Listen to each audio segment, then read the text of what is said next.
I'm Chronix, and this is Crystal from the most extreme wrestling, and this is your Wrestlemania 28 review. Oh man, we ordered this pay-per-view, and we did it over WWE.com. We did. Hooked the computer up to the television and watched it. So we'll be commenting about that a few times, about our experience with our very first pay-per-view online. On the computer. So we started watching the pre-show and everything. You had the Usos and Tyson. Oh yeah. Tyson Kidd, Justin Gabriel now in a new tag team. And and then Epico and Primo with Rosa, the tag team champions, is a triple threat match. So the match opening the show. I was thinking dinner, I wasn't watching it. Well, I was thinking delicious food. To me, it wasn't too incredibly exciting. I saw that this guy, Justin Gabriel, which I actually kind of like, think he might have a bright future, but during this match, he totally botched this. Isn't he the guy that was with Otunga?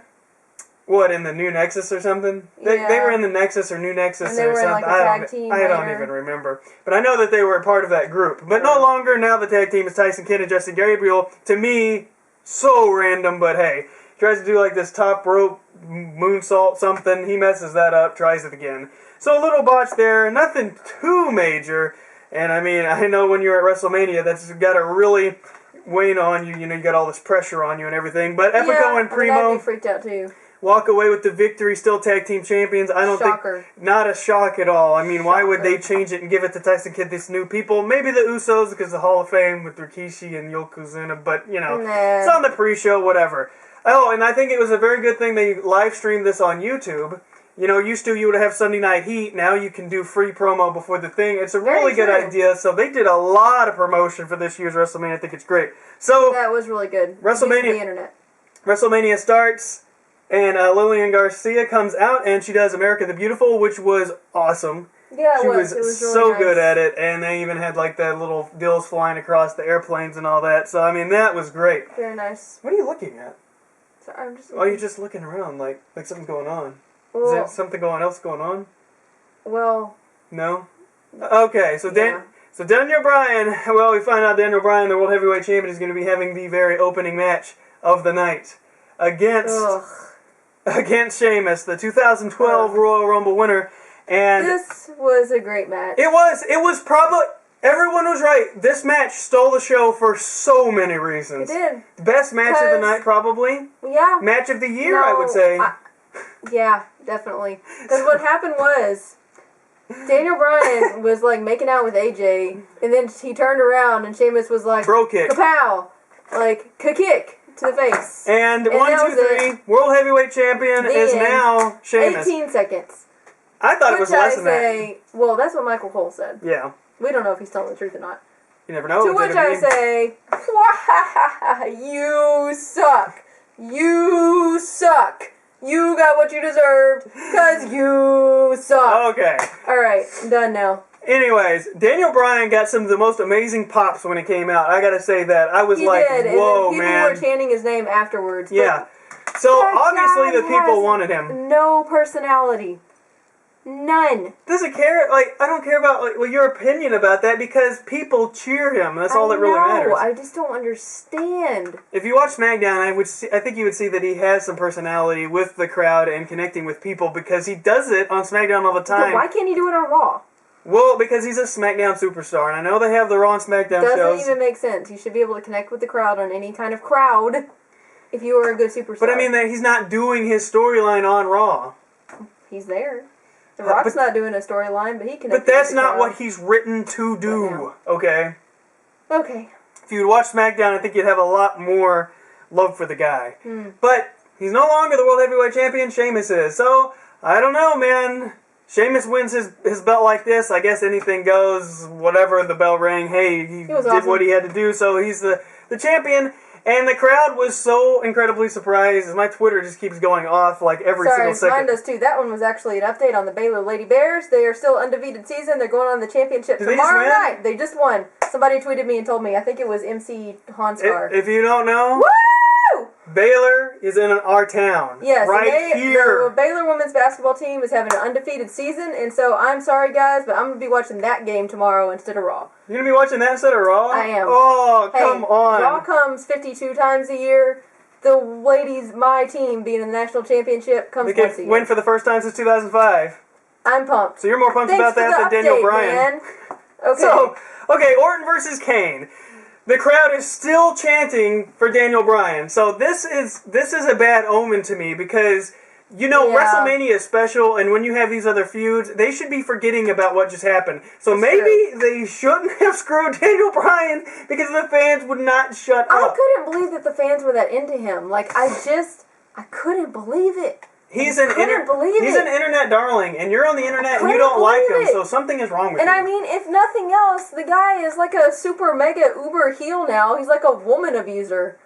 Yeah, that is true, but people still love him for some reason. People really understand. People want Chris Benoit in the Hall of Fame. What? They do. It's true. All right, there's something wrong with you guys. All right, so the Daniel Bryan chants are going. Michael Cole, not once but twice, calls a DDT a bulldog. Chronix was really getting upset about that. I was really upset about that, and I was just wishing and praying that Jim Ross could have been there, but he wasn't. So, top rope, choke slam off the top rope to Orton, and you were right in your predictions. I was right. Your very unconfident prediction. Woo! You were right. And my victory dance. And yeah, so Kane won.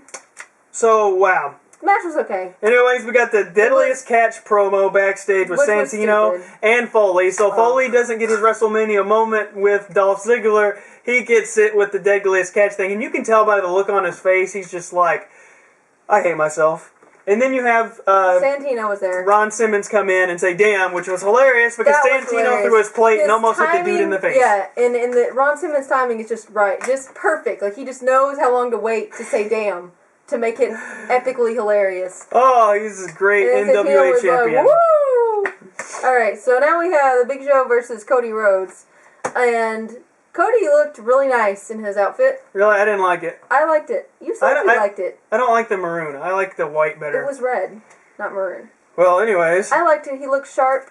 Sometimes during our WWE stream, it would be in 720, and sometimes it would drop down to like 220. His abs were good. So sometimes it just didn't look as good. But for the most part, it was good. We never had any cutouts or lag, so I can at least say it was solid. The mess ups but you said it was with their camera. Yeah, during one of the matches, the camera was messing up during the entrance, but that was the camera because it had the little lines going across or whatever. Chronix was sure that it was. I know, dude. I know about this. I'm telling you. All right, so the Big Show does sort of a stink face. He sticks his butt in Cody's face, and yeah, Show does some sort of botch. At least that's what I wrote down. I think it was towards the end, and then a WMD. I don't remember Big Show wins and wins the Intercontinental Championship. So we said in our predictions and scenarios the only reason was not going to happen. I know, but I did say that the only reason Big Show would win was to redeem himself for all those losses at WrestleMania. I know, so that's exactly what they did. Like, what? Yeah, why does the Big Show have the Intercontinental Championship?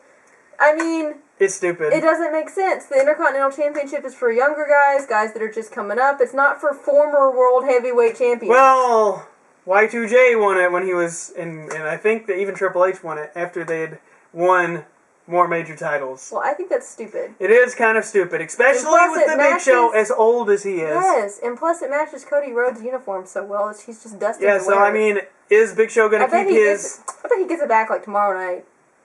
He might. He might get back on SmackDown. I don't expect him to keep it very long. And what does this leave Cody Rhodes? I mean, swatted down, but I guess he'll get his revenge at some point. I don't know. So that left question marks in my head. He's going to get it back immediately. So now Beth and Eve are going to fight Kelly and Maria. And the Daniel Bryan chants continue, and the yes chants start. And that was funny, like, yes, yes, yes chants. Oh, and Beth Phoenix... We're talking about the girls' match now, right? Yes. Yeah, I just zoned out for a second. Beth Phoenix had this super awesome, like, Amazon warrior princess outfit. She had this cool, like, feather horns. Yeah, it was pretty cool. It was pretty awesome. And Maria was wearing, like, all white, and, like, she had, like, a sailor thing, which was cute. I wasn't too fond Chronix is against all things that look sailory. I don't know. It's just not sexy to me. Sailors? I don't get it. He doesn't get it. I don't get it. I get, like, the French maid, I get the schoolgirl, I get the... but sailors? Really? A bunch of seamen they are. So, what? Kelly debuts a new finisher that's the Houston Hangover, and Kelly gets a roll-up after this, and she gets the win because, yeah. And somewhere in this match, okay, So Maria and I guess Kelly do a double stink face, but I guess all the makeup gets rubbed off of Eve, I believe it was. So you get a big brown stain on the back of Maria, which kind of looked like a Hershey stain on the back of her pure white pants. It was hysterical. And it just, I think there was even a chant at one point. Yes. And I think she kind of rubbed it off a little bit, or somebody told her or something. I don't know. Yeah, because what were they chanting? I don't know. There was jokes aplenty on Twitter about her stain. Pretty darn funny. Yeah, it was like, oh God, that's why you don't wear white pants when you got all that makeup. Very true. So, and Twitter continues to go off. Sorry. So after the roll-up, because it's a Divas match, and that's how Diva match ends, you get a roll-up. Then we find out that there are 78,363 people in the arena. I thought it was 863. Well, that's what I thought. That's what I got. That's what I wrote down. I don't know. Anyways, this is an all-timer attendance record for the Sun Life Stadium. Wrestlemania always does. So that was totally awesome. Seats on the football field. Yeah, well. But it was still awesome. Yeah, so now the match that you was least looking forward to. So let me talk about this match. Let me talk about this. Okay? Triple H. Let me talk about this. Undertaker. All right. So as we all know, I was not looking forward to this match because I thought it was stupid that everybody liked it just because they added Hell in the Cell when I didn't think that was important. Yeah, because before everybody hated it. Which, I was correct about that. It was completely non-important to the match. Well, they did use once, to break the face. Or twice. They threw a ref into it. They threw Shawn Michaels into it. It didn't have to be there. It was not essential, except to make everybody happy. But anyways, I was right about that. And then when the match started, I was like, oh, this is boring. It's going to be like last year. And I got up and left to do some other things. But then I heard Chronic start screaming in there. I don't know what you were screaming, but you were screaming something. And you were like, woo! So I came back in, and it was my favorite match of the night. It was really good. I liked it a lot. There was lots of intensity and psychological stuff. Alright, let me get into some stuff. First, spiky jacket with the Undertaker. Totally awesome. Beautiful. Awesome he jacket. He had, like, the coolest entrance I've ever seen.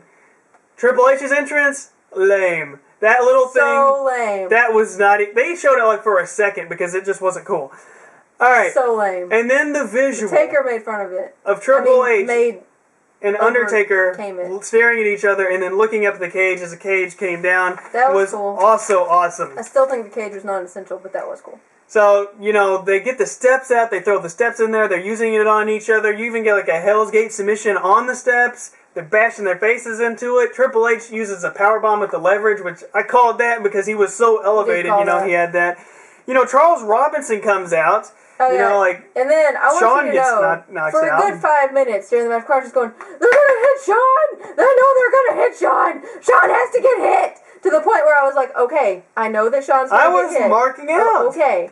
I just wanted y'all to know that. I want y'all to get a picture of what's going on. And, you know, he had all this stuff with Shawn Michaels, and, you know, he was kind of torn in between. He was trying to stop Triple H. I was really happy that my ref got to run down. And I know that they picked him to run down because his hair looks beautiful when he runs. Shawn... conflictedly almost does a super kick to the Undertaker and then the pedigree. Yes. And that doesn't even put the Undertaker away. No, it doesn't. You get Triple H tossing like Shawn out or whatever. You get the tombstone. No, you know they're going back and forth. Back and forth, back and forth. I know, it was completely crazy. And by the way, when the Undertaker flipped his lid and he had the cut hair mohawk short shaved thing. He looks better. Nobody booed. They chanted Undertaker. That's true. I think he looked a lot better with the short hair now. And I mean, the dude is too old to have hair that long. Triple H hits the Undertaker with so many chair shots. He is bruised. Oh, it's ridiculous. Look at this huge red welt. And then finally, when they turned it around, did the same thing the other way. The Undertaker went to town on him, did some like side to the face shots, and even at one point, Triple H was bleeding above the eye. So, really cool. Undertaker, finally, after everything, gets to the tombstone on Triple H after this crazy match, which was totally awesome, way better than last year. At one point in the match, Shawn was sitting in the corner crying. Yeah. Like, literally, sitting in the corner, like, boo-hoo crying. And then Shawn Michaels, begrudgingly, just like I said, taps 1, 2, 3. Not slow, but, you know, he was kind of like, eh. And Triple H is dead. Dead.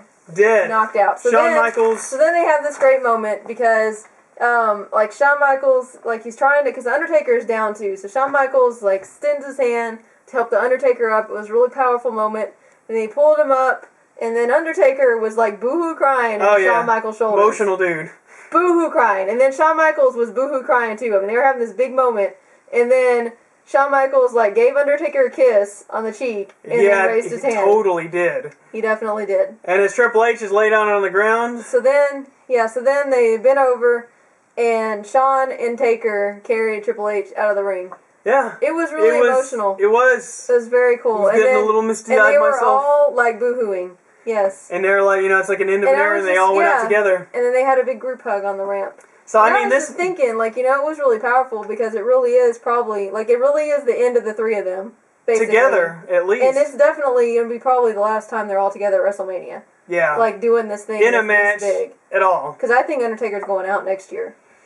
I mean, that's just like a side thing. But maybe, and Triple H has got to be winding down. Yeah, but I'm just saying, like, it was a powerful moment because it was like the last time. It was crazy. That match went way over my expectations. Like, I thought it was going to be awesome, but I thought it was going to blow chunks, and it was like super amazing. So it was, oh my god! I mean, it was at least 1,001 times better than last year. Best match of the entire night for sure. So they have all the Hall of Fame people come out. That was cool. It was cool. So now you have Team Johnny versus. They have generic Edge. With his new haircut. He looks good, but he just looks like some dude now. Like, I'd just be like, hey, guy. So Team Johnny and Team Teddy, whatever. I cannot believe the Taker match was before this. Well, I think that the way they laid it out, they needed to whatever, but this match to me was totally uninteresting. I did not care about it at all. It was okay. They had some interesting spots. They did like the triple flippy thing off the rope outside the ring, and then they did like I think it was Dolph and Zach had a good spot where they did a rolly thingy. Really good at calling these names. I mean, it was like a Raw segment to me. I don't know. And The Miz comes away with the victory by putting Zach down, so I thought it was cool that The Miz... You gotta explain what happened. This is important. Go ahead. Okay. What happened was, Ryder was about to get The Miz, and then Eve came over and was trying to do the fist pump with him. So then the ref is like, no, Eve, you gotta get out of the ring. So Ryder, like, looks over, and then Miz capitalizes on that and pins him. So I thought it was good. That's kind of what I expected, to have like The Miz. Well, I wasn't really expecting Eve to straight up double cross him. I'm just saying The Miz getting the pin was kind of... we did say The Miz was going to get the pin. Yeah, and especially that Team Teddy was going to win, or Team Long was going to... No. Team John Laryngitis was going to win. Yes, there we go. We knew that. I think Teddy Long was just ready to retire. Yeah. Anyway, so then at the very end, Eve kicks Zach in the... Nether regions. The Nether regions, thank you for the euphemism. And... yeah. So, yeah. The Miz actually gets a win at WrestleMania. I was proud, even though it sucks that he was like headlining last year, and now he's in this crowd. I mean, it's just a random match, and I knew I wasn't going to care about this match anyways. But I cared about it a little more than you did. All right, so here's the match: Y2J versus CM Punk, the match that everybody's expecting to be awesome. Match sucked. And I hated the build for the most part. And I at least said that I thought that these guys were going to have a good to great, possibly stealing the show match. That it was going to be good. No, it sucked. It was boring. I almost fell asleep. They said it was the worst match of the entire night. They said if there was a disqualification, because John Laryngitis, because he's the bad guy, said if there's a disqualification, you will lose the belt tonight. So, Y2J tries to get in the head of CM Punk during the match, which I liked. He's like, your mom, your dad, your sister. I kind of like that. But I so had much higher expectations for this match. The crowd did not care. They did not care. Well, it was lame about their boys. I mean, it was just lame because the whole match, it was just like Chris Jericho going like, yo mama. Well, not the whole match. But they... That was the idea, though, and Punk's, like, all offended, and it's like, whoop-de-freaking-do. What'd you say about him getting offended about that? Oh, I can't remember what did I say on Twitter. I said something exactly. I don't know, but you said that CM Punk shouldn't be that offended. He's obviously not had a YouTube account. Oh, yeah. It's like, dude. Yeah, he's obviously never been on YouTube and seen the trolls saying bad things about you, because somebody says one bad thing about his mom, and he's like, yeah, it's like ridiculous. Come on, man. I don't believe that. It's like he's never been criticized in his life. I couldn't get it. I just couldn't. But the match, it just didn't click. Whatever. It was boring. To me, it just did not come off good. Yes. And I'm not saying just because of the crowd reaction that the match was bad. Because, and look, just for all this, attacking a future argument here. For all the people that say that this match was bad because it followed the Undertaker match, that is their fault, because obviously the company had faith in them to obviously be more, the fans had faith on them. awesome, and they stunk up the place. So that is their fault for not being awesome enough to bring it. Alright, so that's my rant. Alright, so Brodus Clay comes out and cuts what I felt was kind of a crap promo. And I thought it was fine. I just didn't like it. So, it was fine. And then he calls his mama. Mama comes out and booty dances with a giant butt. And then a million mamas come out. I wonder if CM Punk's mom was out there. But, well, I shouldn't say that. He might get mad at me. That he gets really mad at his... stupid. That was stupid. I'm sorry. Like, it was kind of funny, but then I was like, whoa. No. So, okay. So Kid Rock comes out with the chick from the Fifth Element and do their song, which was... This dude looked like for the straight Cena's package. From, I don't know, he looked like a meth head for real. Like, he was like this big, and he had these scrawny little Never tattoos, heard of him. And he had this ugly hair hat thing going on. No. I guarantee you somebody's going to say that he's a great rapper. But anyways... care. They were doing overdubbing on these songs. Not as bad on this one as the next one, but the song was okay. Like, the song was okay. Yeah, I like the song, but the overdubbing, I could have done with never seeing those people in my life. I can't hear the overdubbing, but I could. I do sound editing sometimes and can hear it. I know. So you're like, it's overdubbed. So then the other guy comes out and he does his thing. The guy that looks like he looks like Otunga, and he raps over a 100% like studio recorded song. But as The Rock comes out. He did a better job than Meth Head and that's true. Girl. It was a lot more interesting, and he had like a Tron bicycle, motorcycle, so that was cool. So, Cena comes out, everyone boos him, The Rock comes out, everybody cheers him, let's go Cena, Cena sucks, but it was not as intense with the crowd as WrestleMania 18, which, can we be surprised? It got pretty intense. It wasn't as much as that match, and we can't be surprised because no match is ever going to get the pops and the cheers as that match did, and you'll never get the flash bulbs from the cameras because most cameras don't even use flashes anymore. Like, this match, it started off really slow to me because they were doing... it was fine. They did the power test. They always do that. I don't like that. And then The Rock showed that he can still really wrestle because people tend to forget that he can actually do moves. The guy can actually do an arm drag. Oh my gosh. But, okay. So, after a long headlock conversation... They did have a super long headlock conversation. It's like, hey, how's it going? Oh, I hope it doesn't rain. Well, there's only a 30% chance of rain here at the Sun Life Arena. It looked like that for real. Okay. It went on forever. 5-knuckle shuffle, AA, big double talking. Get knocked out. I'm like, I wonder if Brock Lesnar is going to show up. I wasn't. I told you. But he didn't. So stupid. He was not coming in. He didn't. Yeah, so it was really, really suspenseful, like, once they got going. Because I kept thinking, I was like, man, this is it. Like, we're getting close to 10 o'clock, man. But sometimes the crowd would be into it, and then sometimes they wasn't. But they mostly were, I thought. For the most part, they were, so I can at least give them that. They get in the STFU, and I'm like, oh, God. This is like when you had your first experience with watching wrestling with me at WrestleMania 23, I think it was, with Shawn... When Shawn Michaels was in the STF, and I was like... And you were like, yeah, Shawn Michaels, and I was thinking, oh, God, she's going to hate this because he's about to tap, and he tapped. But The Rock did not tap. The Rock almost passed out. They did the hand thing with the 1, 2, 3. I had never seen that done before, and that was super crazy? cool. You've been watching wrestling I was like, whoa, this is awesome, because his hand is going to be like, rawr. You've been watching wrestling for 5 years, and you haven't seen that. I've never seen him do that. I know you've seen it. And I have not. And it hasn't been done that dramatically. Well, it was great. It was great. He fades out, but he comes back, and then the rock bottom, people's elbow, no! Then The Rock goes for, like, his original moveset thing, going up for a crossbody, and Cena turns that into an AA. And I was like, man, this is it. We're done. Man, this is it. We're done. We know that Cena is going to win and, pass the torch or whatever, but no, he tries to go for a people's elbow himself, and that does not happen, and The Rock comes in with the rock bottom, and The Rock wins. I know. This was my face. It was like... So... Are they going to have a rematch? God, I hope not next year. I mean, look, I hope they don't have a rematch, but to me it's the only thing that makes sense. That's all they can do. If they don't let Cena win at WrestleMania, that's not fair to Cena. It's not. Like, I don't care how you feel about the guy, it's not fair. Yeah.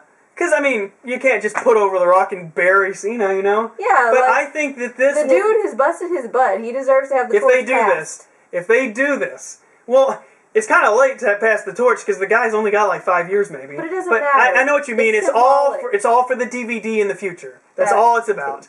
So, it's just for, a line in history. I think they're going to do the rematch thing, but I think that's a bad idea, but I don't possibly, know. I thought Taker and Triple H was a bad idea, and it was a good idea. Well, if they do a rematch next year at WrestleMania, this will give them an entire year to give some credibility to Cena. He's been humbled. He's got to fight back. So I can see that angle. Yeah, because you were saying that might build Cena up with the fans. Maybe. But I mean, it seems a little late to try to do that. Because I did keep asking you during the match, because the crowd was so anti-Cena, I kept asking, like, how are they going to make Cena win and make the crowd happy? Well, they didn't.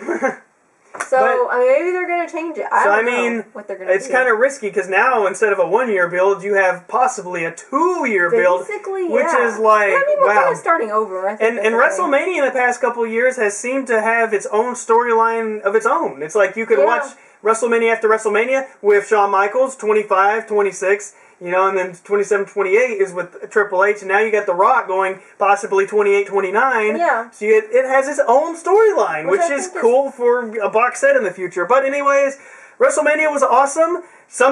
It's like the match you thought was going to suck was totally awesome, and the match that I thought would have been great with Punk and Jericho completely sucked, in my opinion. Sucked bad. It was one of the worst matches of the night to me. No, it was. The worst. Was it worse than Daniel Bryan and Sheamus? Well, yeah, because that made me, super happy. That was, That was awesome. Technical wizardry from Daniel Bryan. But anyways, before we just go off the rock with all this crazy stuff, it's late. We should probably stop, and I'll be back with a Raw review tomorrow. Woo! Yeah! Direct upload.